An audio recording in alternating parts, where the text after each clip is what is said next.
여러분들의 합격에 많은 도움이 될 것입니다.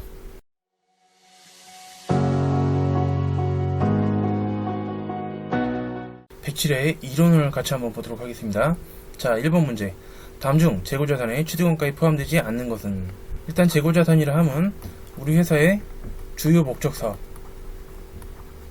사업과 관련된 상품이나 제품이나 여러분들이 너무 잘 알고 계시죠? 원재료 등을 의미를 한다. 자, 부동산 매매업자. 그러면은 주요 사업이 부동산 사고 파는 것이죠. 자, 부동산 재고자산을 취득하기 위해 지출한 취득세. 자, 대표적인 취득 부대 비용으로서 취득원가에 포함되겠죠.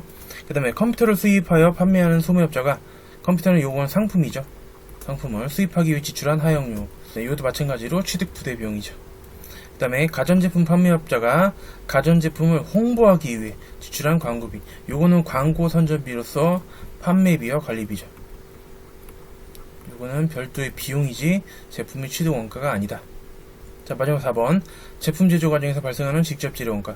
자, 다이렉트 머티리얼 해서 DM으로 따로 분리하기도 하는데요. 당연히 원가에 해당이 되고 제품 원가에 해당이 되고요. 정답은 3번으로 하시면 되겠습니다. 됐죠? 자, 다음 두 번째. 다음 중 아래 자료의 거래로 변동이 있는 자본 항목끼리 바르게 짝지어진 것은? 일단 한국은 자기주식은 자본 조정이죠. 자, 우리 회사가 발행한 우리 회사 주식인데 분기에는 자산하고 똑같아요. 사오면 차변, 팔면 대변. 자, 300주고요. 주당 액면 금액은 500원이에요. 그 주권에 기재되어 있는 종이에 써있는 금액이 500원짜리고요. 자, 주당 600원을 취득했다. 까지 일단 요런 거는 사실 분기해 보는 게 제일 편해요. 그래서 300주를 600원에 사왔기 때문에 일단 대변에 돈을 주는데 돈은 18만원 주면서 그 다음에 자기 주식 자본 조정 항목이지만 자산하고 똑같아요. 자, 18만원치 일단 이렇게 사왔다. 이거를 뭐 1번이라고 할게요. 취득하여 200주는 자, 총 300주 중에서 200주는 주당 500원에 매각했다. 자, 요거를 두 번째. 자, 분기를 해보시면은 자, 자기 주식 팔았어요. 장부에는 요 취득한 금액으로 돼 있을 거기 때문에 600원 곱하기 200주만큼 판 것이죠. 그러면 6, 22, 12만원어치가 감소를 하겠고요. 그 다음에 자, 팔면서 돈을 받아야죠. 주당 500원씩. 아, 손해봤네요 지금.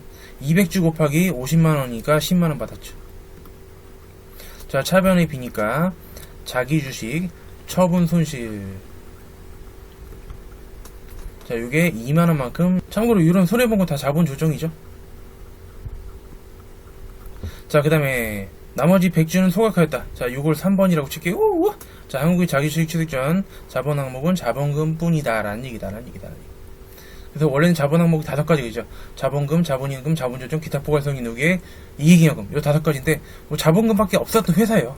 근데 요런 거를 이제 거래를 한 것이죠. 자, 그럼 사실 요거는 무슨 힌트냐면 우선 산 게 없다. 애초에 뭐 자기 주식 뭐 처분 손익이라든지 아니면 뭐 감자차 손익 이런 애들이 아예 없었다는 것이죠. 뭐 우선하게 고려할 필요가 없다라는 얘기다. 그죠? 자, 일단 소각했다는 거는 감자예요. 감자는 자본금의 감소. 그래서 감자. 요거는 주식의 소각이에요. 자, 그래서 주식을 소각하게 되면 그 주권을 찢어버리는 거기 때문에 주권에 기재되어 있는 액면가액이 감소를 해요. 그만큼 없어지는 거죠. 근데 액면가액은 자본금이에요. 자본금의 정의가 액면가액이기 때문에 그거를 찢어서 없앤 만큼 자본금이 감소를 하게 돼 있어요. 그래서 차변으로 자본금이 감소를 하는 것이고요. 자, 소각되는 주식수는 100주만큼 없애는데 그 액면가액이 500원씩이기 때문에 자, 자본금이 감소되는 거는 5만원이에요. 됐죠? 그리고 자기 주식 자, 18만원치 사가지고 12만원치 팔았죠. 그러면은 남은 거를 싹 다 없애지는 거예요. 자, 자기 주식 자, 6만원치가 감소를 하겠네요. 아, 그러면은 차변이 만원만큼 더 분개를 해줘야 되기 때문에 자, 이거는 감자 차손이 되겠죠. 만원. 자, 감자 차손도 역시 자본 조정 항목이 아닐 수가 없는 것이다 라는 얘기다. 됐죠?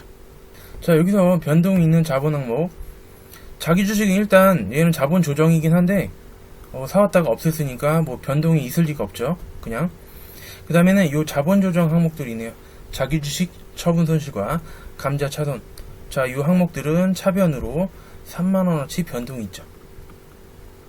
자, 자본 조정 항목은 변동이 있겠다. 그 다음 보시면은 자본금. 자, 자본금이 다른 데는 없죠. 차변으로 5만원만큼 감소를 했죠. 그래서 요것도 변동이 있는 것이죠. 그래서 자본금하고 자본 조정. 네, 정답은 3번이 되겠습니다. 자, 요런 거는 이렇게 천천히 분기를 하시면서 푸는 게 짱! 됐죠? 자, 다음은 3번 문제. 아래의 자료를 이용하여 2023년 매도관한 증권 처분 손익을 구하면 하면.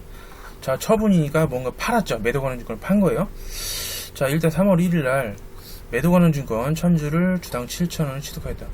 유가증권 문제도 이런 식으로 뭔가 이렇게 쭉 시간의 흐름이 있는 거는 분기가 짱이에요. 분기가 짱. 자, 요거를 1번이라고 치고, 자, 매도관한 증권 사왔어요. 700만원에 사왔죠. 대변은 뭔지 모르니까 돈이라고요, 그냥. 돈 좋겠죠, 뭐, 그죠? 두 번째, 12월 31일 날 뭔가 평가를 했을 거예요. 기말이니까. 1000주 전체에 대해서 기말 공정가치로 평가하고 매도관한 주권 평가 이익이 200만원 인식하였다. 자, 이게 두 번째 사건이죠, 기말에. 자, 매도관한 주권 평가 이익은, 증권 평가 이익은 기타 포괄 손익 누계액이죠.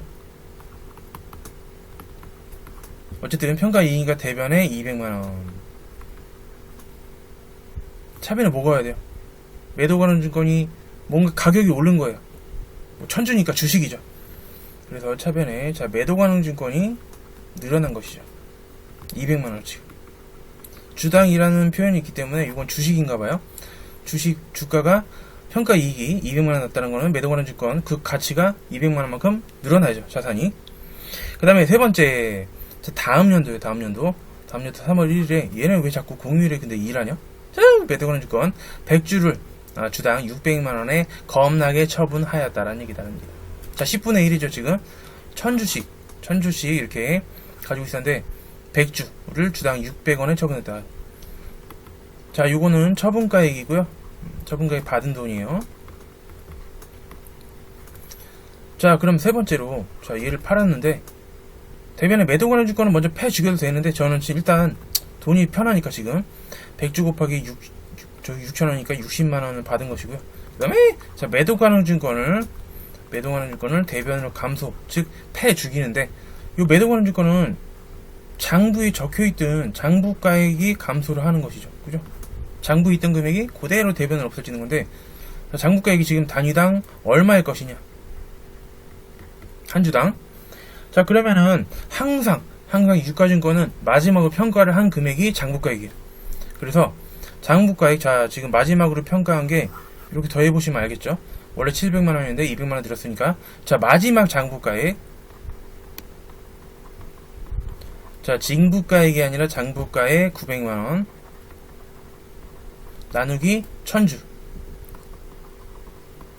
그럼 한 주당 9,000원짜리예요 지금 현재. 그죠?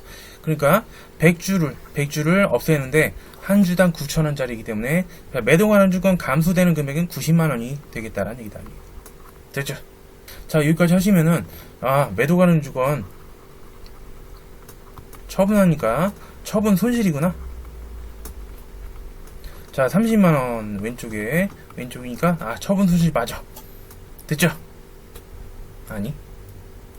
자, 지금 뭐가 있어요? 장부에 매도관한 주권 평가 이익이 대변에 200만원만큼 겁나게 지금 존재를 하는 것이다. 자, 지금 이 매도관한 주권 평가 이익, 평가 손실 이런 거는 해당 매도관한 주권을 처분하게 되면 더 이상 필요가 없어요. 그래서 여기다가 매도관한 주권 처분 손실 30만원 다 인식하는 게 아니라 먼저 이 있던 거를 패 죽여야 돼요. 근데 지금 전체 1000만원에 대한 평가이기 때문에 1000분의 100주만 해주시면 되는 것이죠. 그래서 자, 매도관한 증권 평가 이익을 먼저 차변으로 펴 죽이자. 증권 평가 이익인데 왜 차변이야? 이거 패 죽이는 거니까. 그죠? 자, 200만원인데 자, 요거 20만원어치 100주만 판 거니까. 그죠? 될 수 있으면 1000주 다 파면 좋은데. 그죠? 그 다음에 여기가 10만원만큼 부족하니까, 자, 매도 가능 증권, 처분 손실이죠. 팔면서 차변이 부족하니까 처분 손실로 10만원. 네, 이렇게 붕괴를 하면 되는 것이죠. 좋죠. 정답은 2번이 되겠습니다.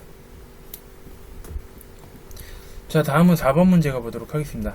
자, 다음 중 충당부채에 대한 설명으로 가장 옳지 않은 것은? 일단 충당부채 대표적인 거는 여러분들이 아주 잘 아시는 게 있죠. 하나, 바로 퇴직급여 충당부채, 우리 줄여서 퇴충이라고도 부르죠. 이거는 우리 회사 전 임직원이 기말 현재 일시에 다 때려칠 경우 전체 지급해야 되는 퇴직금 금액이죠. 즉 추계액이라 그러는데, 자, 이거는 추계액으로 이렇게 기말마다 설정을 하도록 되어 있죠. 근데 이것만 있는 게 아니고요, 여러 가지 있어요. 무슨 제품 보증 충당부채, 하자 보증 충당부채, 무슨 경품 충당부채, 그다음 제가 지금 말씀드리려고 하는 거는 복구 충당부채, 뭐 별의별 게 다 있어요. 사실은 필요에 따라서 이렇게 쓸 수가 있는 것이죠. 가장 옳지 않은 것은, 자, 충당부채 명목 금액과 현재 가치의 차이가 중요한 경우에는 의무를 이행하기 위해 예상되는 지출액의 미래 가치로 겁나 평가한다. 일단 틀렸는데요. 정답이 1번이겠네요. 예를 들어 복구 충당부채를 한번 말씀드려볼게요. 예를 들어서 우리 회사가 화학 제품을 만드는 그런 회사예요. 자, 그래서 공장을 하나 지었어요. 자, 공장을 하나 짓고서 이렇게 막 연기가 나오죠. 창문 없으면 큰일 나요. 창문 없으면 앞에 안 보여서 일 못하죠. 자, 요거를 우리 회사 10년 동안 이 공장에서 이제 화학 제품들을 막 생산을 할 거예요. 근데 여기서 이제 나온 각종 폐기물이나 그런 것들이 요 땅도 오염시켜요.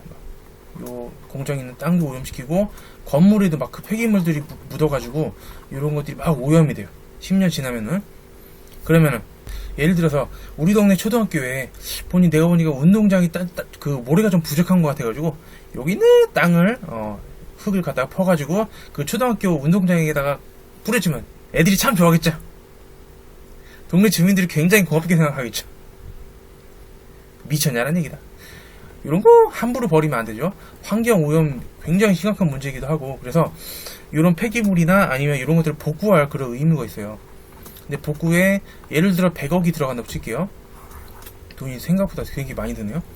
그러면은 자, 이런 미래 지출에 대비해서 복구 충당부채를 일단 잡아놔요. 충당부채는 일반적으로 뭔가를 대비하기 위한 거예요. 근데 이때 100억 원이 든다고 해서 지금 100억 원을 적냐? 그게 아니라 현재 가치를 적어요. 자, 현재 가치는 여러분들 이제 세무 2급이니까 뭐 사채도 하셨고, 네, 미래 가치보다는 적다는 거 아시죠? 그래서 이런 식으로 하고서 매년 조금씩 늘려가지고 나중에 100억을 만들어 놓는. 그래서 그걸 가지고 이제 요거를 하는 거죠. 그래서 명목 금액은 100억이에요, 100억. 그 다음에 현재 가치는 줄어들죠. 80억. 이 차이가 굉장히 중요하다. 그러면은 미래 가치가 아니라 현재 가치로 요거를 하는 거예요. 그래서 일단 1번이 틀린 설명이 되겠고요. 두 번째, 충당부채는 최초의 인식 시점에서 의도한 목적과 용도로만 사용이 된다. 맞죠? 예를 들어 복구 충당부채인데 괜히 이걸 쓰면서 막 직원들 퇴직금 줄 때 막 이걸 차변으로 감소시키고 막 그러면 회계 담당자가 보고서 굉장히 뿌듯하다 그러겠죠? 그러면 안 되죠. 한번 충당부채를 인식하기 위해서는 과거 거래 결과로 현재 의무가 존재해야 되고, 예를 들어 퇴직급여 충당부채면은 사람들이 과거에 일을 했죠. 그래서 퇴직금을 줘야 되는 그런 의무가 있죠. 그 다음에 의무를 이행하기 위한 자원이 유출될 가능성이 매우 높아야 돼. 자, 매우 동그라미. 그냥 높으면 안 돼요. 매우 높아야 돼요. 자, 우리 퇴직급여 충당부채 같은 경우는 근로자 퇴직급여 보장법이 있어가지고 몇 년? 1년 이상이죠. 1년 이상 일한 사람들한테는 퇴직금을 무조건 주도록 되어 있기 때문에 유출 가능성이 굉장히 매우 높죠. 맞는 설명이 되겠습니다. 그 다음에 충당부채를 인식하는 금액은 현재 의무를 이행하는 데 소요되는 지출에 대한 보기말 현재 최선의 추정치면 된다라는 얘기다라는 얘기다. 자, 요거 틀린 문구인데, 자, 금액이 뭐 확정되어 있어야 된다, 확정적이다, 이건 틀려요. 그래서 이 사람들 추계액으로 이제 퇴직금 충당부채를 만들어 놓는데 이게 확정적인 금액이요? 모르죠. 언제 관둘지도 모르고, 따라서 그 사람들이 뭐 월급이 또 어떻게 바뀔지도 모르고, 그런 거기 때문에 최선의 추정치면 되는 것이지 확정적인 필요는 없다라는 얘기다. 정답은 1번으로 하시면 되겠습니다. 그죠? 자, 5번 문제. 자, 2023년 12월 30일. 자, 기말이죠. 자, 순양은 영업부가 사용하다 승합자동차를 중고차매 사이트를 이용. 자, 800만원 처분하고. 자, 겁나 TMI죠? 갖다 버리시고. 그 다음에 중개 수수료 15만원 차감한 후 785만원을 지급받았다. 처분가액. 즉, 받은 돈이죠, 받은 돈. 그죠? 자, 처분한 승합자동차 관련 자료로 아래 감가상각 방법에 의하여 감가상각하였다. 자, 자료를 이용하여 계산한 처분 손익은 얼마인가? 자, 처분 손익은 처분가액에서 장부가액을 빼면 돼요. 장부가액. 처분가액은 지금 알아요. 처분가액은 얼마 받았어요? 785만원 받았다는 얘기다는 얘기. 장부가액만 계산하면 되죠. 여러분들, 장부가액은 뭐예요? 취득가액에서 뺄 거 뺀 게 장부가액이요. 감가상각 누계액을 빼면 이게 바로 장부가액이 되는 것이죠. 그럼 취득가액은 여기 밑에 있네요. 네, 1,500만원. 네, 이제 감가상각 누계액만 여기서 빼주면은 장부가액을 계산할 수가 있겠습니다. 자, 감가상각 누계액. 자, 몇 년 동안 썼냐? 지금 2024년 기말에 팔았는데 22년 1월 1일 샀으니까 22년, 23년 2년 동안 쓴 것이죠. 그러면은 2022년도 1년 썼고 그 다음에 2023년도 썼고 그럼 감가상각비가 나오겠죠. 자, 감가상각비를 계산할 때는 항상 방법이 제일 중요한 거예요. 요거에 따라 공식이 달라지기 때문에 정의법이죠. 정의법 공식 취득가액에서 잔존가액 빼고 나누기 내용연수. 자, 얘네들은 지금 1년씩 꽉꽉 채워서 쓴 거예요. 다행히. 자, 월할 생각할 필요는 없고요. 자, 취득가액인 1,500만원. 그래서 잔존가액 빵 빼버리고 그 다음에 내용연수인 5년으로 겁나 나눠주자. 그러면은 300만원. 그 다음에 정액법은 매년 금액이 일정하다. 그래서 정액이죠. 정액법. 자, 이렇게 하시면은 총 감가상각한 누계액, 요걸 누적한 거는 600만원이 되겠죠. 그래서 감가상각 누계액은 600만원이 되고 장부가액은 900만원. 요 상황에서 지금 요걸 판 거예요. 그래서 장부가액은 지금 900만원인 상황이 되는 것이다 라는 얘기다. 됐죠? 처분 소실 나오는데 지금. 자, 115만 정답 4번으로 하시면 되겠습니다. 됐죠? 다음은 6번 문제. 자, 5번까지는 재무에게 다섯 개씩 출제가 되죠. 재무 5개, 원가 5개, 그 다음에 세무 5개, 그 중에서 부가가치세가 3문제, 그 다음에 소득세가 2개. 일반적으로 소득세 3개 나올 때도 있어요. 이렇게 5개씩 출제가 되고 있죠. 자, 다음 중 손익계산서에 확인할 수 있는 항목을 고르시오. 그래서 6번 딱 보자마자 뭐야, 웬 손익계산서? 당황하지 말고 티계정 그리면 끝. 사실 이거 문제 겁나 자주 나오기 때문에 그릴 필요는 없는데 제가 여러분들 티계정 좀 공부하시라고 한번 소개를 시켜드려 볼게요. 요렇게. 자, 옛날에 어떤 왕국이 있었는데요. 원지료라는 왕자가 살고 있었고요. 그 다음에 왕은 제공품이에요. 그 다음에 할아버지는 돌아가셨어요. 그래서 떠나셨죠. 자, 할아버지 이렇게 다 왕족이에요. 왕족인데, 자, 각각 손익계산서에 확인할 수 있는 항목을 고르시오. 자, 우리 친구들하고 그런 얘기 하잖아요. 너 혹시 나한테 맞아 죽고 싶어? 뭐 이런 얘기 할 때 조금 완곡한 표현으로, 조금 부드러운 표현으로 뭐라 그래요? 너 요단강 건너고 싶어? 뭐 이렇게 얘기하잖아요. 그죠? 그래서 자, 할아버지는 요단강을 건너셨어요. 돌아가실 때는 저승이 손익계산서, 인컴 스테이트먼트. 그 다음에 이승은 제조원가 명세서예요.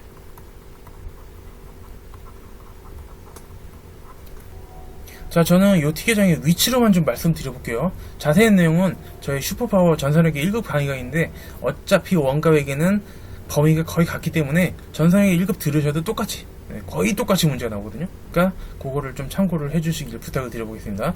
이렇게 푸시는 게 제일 편해요. 자, 확인할 수 있는 항목은 즉 저승으로 넘어가서 여기서 확인할 수 있는 게 무엇이냐. 일단 단기 원재료 사용액. 자, 단기 원재료 사용액은 여기죠. 그리고 여기에서도 표시가 돼요. 자, 직접 재료비로 투입이 되죠. 뭐 친구들은 직접 재료비랑 제조간접비 이렇게 제조원가 3요소가 다 여기서 투입이 되는데 그 중에서도 자 여기랑 직접 재료비인 여기 어쨌든 요거는 2승이죠. 안되고요. 자 제조간접법 원가 사용 제조간접비 OH가 여기서 사용되기 때문에 요것도 2승이 되겠다는 겁니다. 틀렸어요. 3번 단기 제품 제조원가. 자 위치적으로 잘 기억을 하시면 좋은데 요쪽이 있고 요쪽이 있죠. 방금 말씀드렸던 요 제조원가 3요소를 더한 게 사실은 단기 총 제조원가죠. 그 다음에 여기 오른쪽 위가 단기 제품 제조원가예요. 요거는 제공품이 막 만들어지다가 제품으로 딱 완성된 거. 완성돼서 제품 창고로 요래에 들어가죠. 그래서 여기도 마찬가지 단기 제품 제조원가인 것이죠. 완성돼서 제품 창고로 들어온 거기 때문에. 그러면은 사실 2승에도 있지만 저승에도 있죠. 그래서 3번은 손익계산서에서 확인할 수 있어요. 됐죠? 3번이 맞고요. 기말 제공품 재고액. 자, 요거는 제공품 시계정의 오른쪽 하단에 위치해 있기 때문에 요것도 2승에서만 볼 수 있는 것이다라는 얘기다. 됐죠? 자, 이런 식으로 원가 겁나 쉽게 푸셔야 돼요. 거의 5개를 다 맞아야 돼요. 자, 다음 중 변동원가에 대한 설명으로 겁나 옳지 않은 것은 자, 변동비. 요거는 원가 행태에 대한 설명이죠. 자, 행태에 따라서 고정비와 변동비로 나눌 수 있다. 옳지 않은 것은 조합도가 증가하면 단위당 변동원가도 증가한다. 아니죠. 자, 지금 문제는 변동비에 대해서 물어본 건데 일단 총 변동비. 요건 재료비 같은 거를 생각하실 수 있겠죠. 그래서 조합도 중에서 특히 생산량을 기준으로 보신다면은 자, 여기는 이렇게 자, 비용이 발생을 겁나 하게 되는 것이고요. 자, 어떻게 돼요? 사용량이 늘어나면 늘어날수록 재료는 많이 들어가죠. 그죠? 라면 한 개 만들 때 밀가루는 요만큼밖에 안 들어가지만 라면 100박스를 만든다 그러면 밀가루 많이 들어가겠죠. 이런 식으로 생산량 혹은 조합도에 따라서 비례적으로 증가하는 그런 것이고요. 그 다음에 단위당 변동비. 자, 우리 골뱅이 표시는 단위당 혹은 한 개당이라는 뜻이에요. 한 개당 변동비. 즉 요거는 라면 한 봉지에 들어가는 밀가루의 양. 요거는 아무리 많이 만들든지 적게 만들든지 똑같이 들어가죠. 그래서 뭐 라면 한 봉지 만들 때도 밀가루가 뭐 정확히는 몰라요. 뭐 한 50g 들어가려나? 뭐 아무튼 모르는데 아무튼 50g 들어간다고 치자. 그때도 50g씩 들어가고 만 봉지를 만들었어도 한 봉지에 들어가는 거는 50g씩만 넣어야죠. 밀가루를. 그죠? 단위당 변동비는 일정해요. 하나 라면 한 봉지에 들어가는 단위당 밀가루의 양은 똑같죠. 자, 이거 틀렸어요. 단위당 변동비는 항상 일정이에요. 증가가 아니라 일정. 2번 틀렸고요. 1번이 틀렸으니까 정답이네요. 조합도가 감소하면 총 변동원가도 감소한다. 맞죠? 생산량. 조합도라는 건 원래 일한 양인데요. 일한 양. 그래서 뭐 꼭 생산량만 되는 건 아니고 뭐 기계 시간이 될 수도 있고 뭐 직접 노무 시간이 될 수도 있고 뭐 아무튼 일한 시간 등등등 대표적인 생산량이죠. 일을 많이 하면 생산을 많이 할 테니까. 그래서 생산량을 말씀드린 거고요. 자, 조합도가 감소했다. 혹은 생산량이 감소했다. 자, 그러면은 이 비용도 이렇게 감소를 하게 되는 것이죠. 2번은 맞는 설명이 되겠네요. 됐죠? 3번 직접 재료비. 직접 재료 원가는 대표적인 변동비다. 맞죠? 그래서 라면에 들어가는 그 밀가루의 양. 그 다음에 일반적으로 단위당 변동원가에 조합도를 곱하여 총 변동원가를 계산한다. 맞는 설명이에요. 그래서 자, 단위당 변동원가. 뭐 밀가루가 한 봉지에 50원씩 들어간다고 치자. 50g이고 그 가격이 그냥 50원이야. 한 봉지에 밀가루 50원씩인데 조합도는 뭐 생산량이라고 치자. 만 봉지를 만들었다. 만 개를 만들었다. 그러면 총 변동비는 50만원이 되는 것이죠. 네, 이렇게 계산하는 게 맞죠. 그래서 정답은 1번을 하시면 되겠습니다. 자, 다음 문제. 다음 중 종합원가 계산의 특징으로 가장 옳은 것은? 자, 종합원가 계산은 여러분들 잘 아시겠지만 자, 개별원가 계산의 반대죠. 그래서 개별원가 계산은 자, 다품종 이면서 소량만 생산하죠. 혹은 주문 생산. 고객에 따라서 옵션을 다 다르게 할 수 있는 그런 복잡한 것에서 쓰이는 거고요. 종합원가 계산은 소품종. 볼펜이나 뭐 먹는 거 이런 거 생각하시면 돼요. 빵이나 뭐 라면, 과자 이런 거. 뭐 품종이 많진 않죠. 우리 뭐 깡이라 그래야죠. 뭐 새우깡, 감자깡, 뭔 깡, 아무튼 다 있어요, 아무튼. 예, 근데 몇 개가 안 되죠. 막 깡이 막 100종류예요? 그런 건 아니죠. 그래서 기껏해야 뭐 4, 5가지인데 막 엄청나게 많이 만들어내죠. 그죠? 자, 요런 과자 공장 같은 걸 생각하시면 돼요. 가장 옳은 것은 직자본가, 간접원가를 나누어 계산한다. 아니죠. 요건 개별이에요. 그래서 직자본가, 즉 직접 재료비랑 다이렉트 머티리얼과 다이렉트 레이버, 얘네들은 직접 추적이 가능하죠. 추적 가능성에 따라서 추적이 가능하고, 간접원가, 즉 오버헤드 코스트인 제조 간접비는 추적이 불가능하기 때문에 요거는 배부를 해줘야 돼요. 일정한 기준을 세워서. 요거는 개별원가 계산이고요. 자, 단일 종류의 제품을 연속적으로 대량 생산하는 정의를 적용한다. 맞죠? 뭐 단일 종류일 수도 있고 두세 가지 종류일 수도 있고, 아무튼 2번이 정답이고요. 3번 고객의 주문이나 고객이 원하는 형태의 제품을 다양하게, 아무튼 품종이나 요런 옵션 같은 것들이 다양할 때는 개별이에요. 틀렸죠? 제조 간접비 OH는 원가 대상에 직접 추적할 수가 없죠. 그죠? 방금 말씀드렸듯이, 자, 추적이 안 돼서 일정한 기준을 세워서 배부를 해줘야 돼요. 그래서 배부 기준을 정하여 배부율을 계산한다. 이것도 틀렸죠. 이것도 개별이에요. 자, 이 정도는 아주 쉽게 좀 맞춰주셨으면 좋겠네요. 자, 정답은 2번이 되겠고요. 자, 9번. 자, 다음 자료를 이용하여 직접 농원가를 계산하면 얼마냐. 지금 직접 원가, 기초 원가, 가공 원가 막 이런 게 나왔으니까, 자, 그림을 그려서 생각하시면 편할 것 같아요. 이렇게, 그리고 이렇게. 자, 각각 여기는 직접 재료비, 그 다음에 직접 농업비, 그 다음에 제조 간접비. 자, 일단은 요 세 개를 다 합친 게 단기 총 제조인 거죠. 요 세 개 다 더한 거고요. 그 다음에 자, 요 위에 거 2개 더한 거 있죠. 요 부분은 기본 혹은 기초 원가. 그 다음에 요 밑에 거 직접 농업이랑 제조 간접비를 더한 게 요게 가공 원가 혹은 전환 원가라고 불러요. 자, 요 그림을 떠올리시면 돼요. 자, 직접 농업비를 계산하면 얼마인가. 자, 그럼 우리 문제에서는 요 부분을 한번 너네가 구할 수 있냐라는 것이죠. 자, 그러면 직접 원가 혹은 기초 원가. 자, 직접 원가도 말이 되죠. 직접 재료비랑 직접 농업비는 직접 원가예요. 자, 요 부분이 전체가 40만원이네요. 자, 이거 40만원 되어 있고요. 그 다음에 가공 원가, 즉 요번에는 요 밑에 2개. 자, 요게 50만원. 그 다음에 단기 총재료 원가 80만원이라. 아, 요 전체가 80만원이구나. 그러면은 자, 바로 구할 수 있는 게 있는데, 자, 요 세 개를 다 더한 게 80만원, 전체가 80만원인데 요 위에 거 2개를 더한 게 40만원이니까, 자, 제조 간접비는 40만원이에요. 됐죠? 그 다음에 또 하나, 전체가 80만원인데 요 밑에 거 2개를 더한 게 50만원이래. 그러면 직접 재료비는 30만원. 됐죠? 그 다음에 단기 총재정가 전체가 80만원인데 위에 게 30만원, 밑에 게 40만원이면은 직접 농업비는 얼마가 되겠냐라는 얘기다. 바로 10만원이죠. 그죠? 그래서 정답은 1번을 하시면 되겠다. 됐죠?